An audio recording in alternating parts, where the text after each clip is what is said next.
ఇప్పుడు మనము శ్రీమద్ భగవద్గీత 13వ అధ్యాయము క్షేత్రజ్ఞ విభాగ యోగంలోని 23వ శ్లోకం యొక్క భావమును తెలుసుకుంటాము. ఉపద్రష్టానుమంతా చ భర్త భోక్త మహేశ్వరః పరమాత్మేతి చాప్యుక్తో దేహేస్మిన్ పురుష పరః. ఈ శ్లోకం యొక్క భావం ఏమనగా, ఈ దేహంలో ఉండే పరమ పురుషుణ్ణి సాక్షిగా ఉంటూ చూచేవాడని, అనుమతించేవాడని, భరించేవాడని, భోగించేవాడని, మహేశ్వరుడని, పరమాత్మ అని చెప్పబడుచున్నాడు. ఈ శ్లోకంలో ఆత్మ యొక్క స్వభావము చాలా గొప్పగా వివరింపబడుతున్నది. మనము నిత్య జీవితంలో ఒకే పురుషుడు కొడుకుగా ఉంటాడు, సోదరునిగా ఉంటాడు,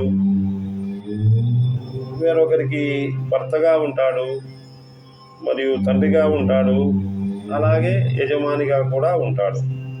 అదే విధముగా ఈ క్షేత్రంలో పరమాత్మ అనేవాడు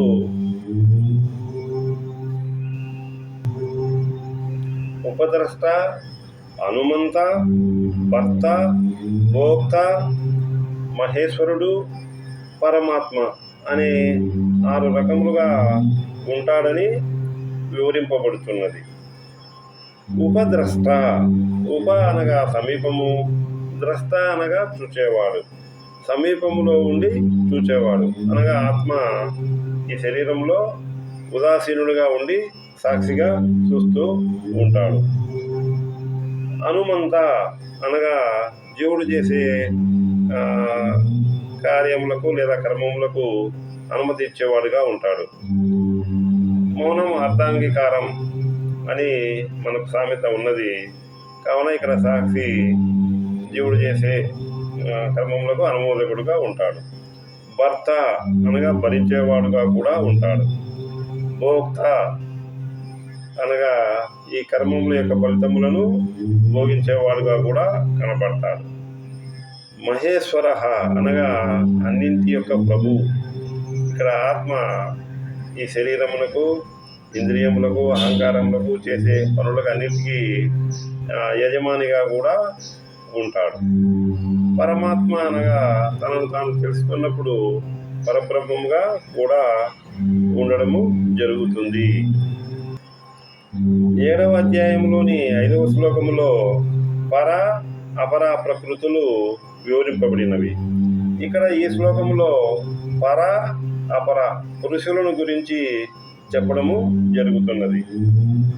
ఒకే చెట్టు మీద 2 పక్షులు ఉన్నట్లు ఈ శరీరంలో జీవాత్మ, పరమాత్మ అని 2 ఉన్నవి.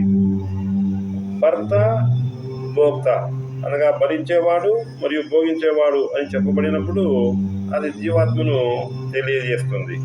అలా కాకుండా ఉపద్రష్ట, హనుమంత, మహేశ్వర, పరమాత్మ అనేవి పరబ్రహ్మము లేక పరమాత్మ యొక్క అంశములుగా మనము చెప్పవచ్చు.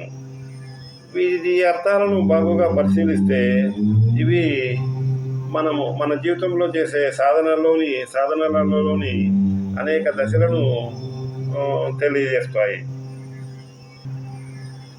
ఈ ఆత్మ అనేది మన శరీరంలో అల్పముగాను ఉన్నది మరియు ఉన్నతముగాను ఉన్నది. ఈ శరీరము లేదా ప్రకృతిలో బందీగా ఉన్నప్పుడు అది అల్పమవుతుంది. అలా కాకుండా తనను తాను తెలుసుకొని యజమానిగా ఉన్నప్పుడు అనగా భర్త, భోక్తగా ఉన్నప్పుడు ఇది ఉన్నతమైనటువంటి ఆత్మగా తెలియజేయబడుతుంది. అనగా ఉన్నతమైన ఆత్మ అనగా మేధస్సుగా లేదా జ్ఞానముతో తనను తాను తెలుసుకొని ఉండడం. అప్పుడు ఇది ఒంటరిగా సాక్షి మాత్రముగా ఉంటుంది.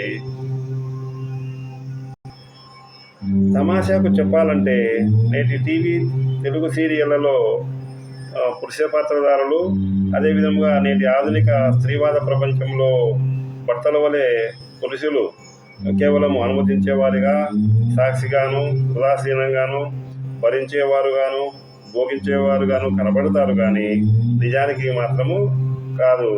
ఇది కలికాల మహిమ అని అనుకొనవచ్చును. మనము ఆత్మను తెలుసుకోకుండా భ్రాంతికి లోనయ్యి శరీర భావనతో ఉన్నప్పుడు ఆత్మ కేవలం సాక్షిగా చూస్తూ ఉంటుంది.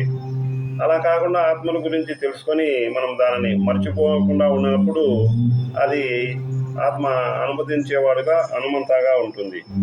ఆత్మను గురించి పూర్తిగా తెలుసుకొని నమ్మినప్పుడు అది భర్త అనగా భరించేవాడుగా కనబడుతుంది. అలా కాకుండా మనం ఆత్మకు సర్వసమర్పణ చేసి యోగయుక్తుడు అయినప్పుడు అది భోక్తగా ఈ అన్నింటినీ శరీరమును మొత్తమును సమస్తమును అనుభవించున్నట్లు ఆనందిస్తున్నట్లు భోక్తగా ఉంటుంది. దీనినే వ్యతిరేకార్థంలో మరి ఒక విధముగా కూడా చెప్పవచ్చును. మనం ఆత్మకు సర్వసమర్పణ చేసి యోగములో సిద్ధి పొందినప్పుడు ఈ ఆత్మ కేవలం సాక్షిగా ఉంటుంది.